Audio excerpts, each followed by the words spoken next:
When I experienced complete and total burnout just over 7 years ago, and I'm talking the kind of burnout where I swore I was quitting my job if I was ever going to even just survive.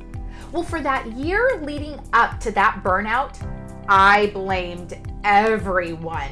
I mean, I blamed my boss for giving me the promotion that I swore was the ultimate cause of my burnout.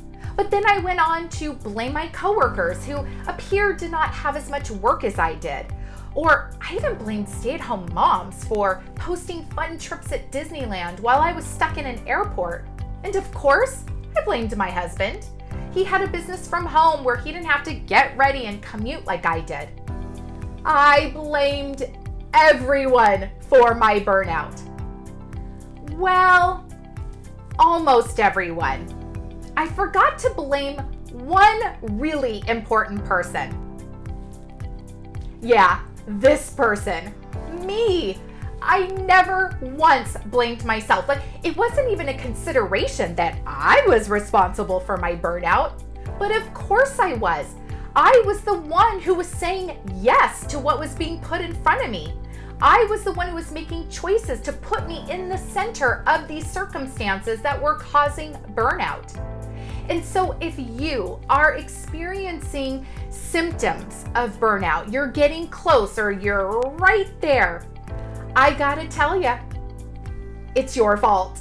You are the person who's causing the burnout. The burnout is to be blamed on you. Now, look, I'm not here just to point fingers at you today. I'm gonna actually offer some tips about what you can do about this. But the first tip is to acknowledge that you are the person responsible for the burnout. But here's the good news. If you're the person who made the choices to get you to the burnout, you're the same person who can make choices to get you out. You have the power to get out of this situation. So now we'll talk about some tips on how to do that. So if you're looking to get out of burnout, first of all, you gotta start saying no. All of these opportunities, all of these requests that are coming your way, are you saying no to any of them, or to at least the ones that are really pulling at you? And you know, I get it. In a professional environment, you can't act like a little kid stomping your feet and saying, no, I won't do that. Of course not. But are you having a professional conversation and open dialogue where you could potentially say no thank you, or evaluate what's on your plate, or see if these requests align with the company's priorities or align with your professional development?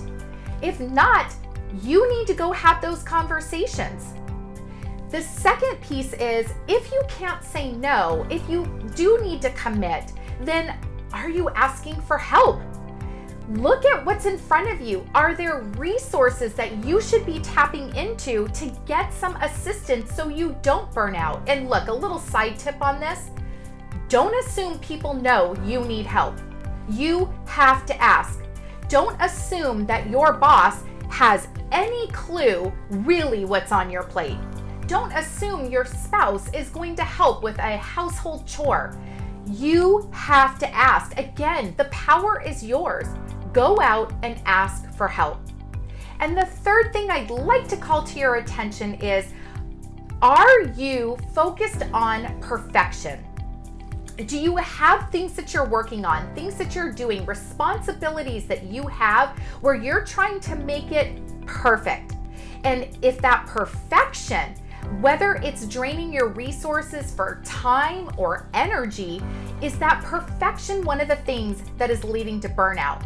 And if so, I'm going to invite you to go back to one of my videos about 4 or 5 weeks ago that addresses perfection.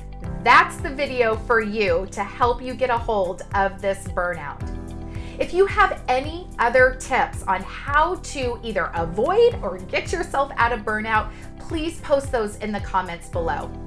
I'm here to help you have that powerful career and extraordinary personal life. Until next time.